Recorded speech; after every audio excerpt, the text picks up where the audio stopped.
সম্পর্কে নলেজ দেয় না। আফসোস, এদেশের মায়েরা তাদের মেয়েদেরকে অশ্লীলতা সম্পর্কে নলেজ দেয় না। বড়ই আফসোসের কারণ হয়ে এদেশের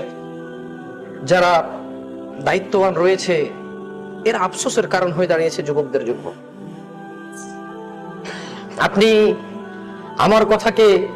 গুরুত্ব না দিলে আপনার আশপাশের যুবকদের সাথে কথা বলে দেখতে পারেন তারা অশ্লীলতাকে কত ভয় পায়,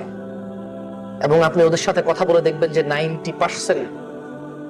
আমি পার্সেন্টেজ বললে হয়তো ভুল হবে, হয়তো ওরাই আমার কাছে আইসা বলে, তাই আমি পার্সেন্টেজ বললাম না, তবে আমি অধিকাংশ যুবক দেখেছি সবাই অশ্লীলতার সাথে জড়িত, এবং তারা আফসোস করে, উফ আফসোস, যদি 2 বছর আগে সংবাদ পেতাম এটা খারাপ, আফসোস যদি 5 বছর আগে জানতাম এটা অন্যায়, আফসোস যদি অমুক হাদিসটা 5 বছর আগে শুনতাম,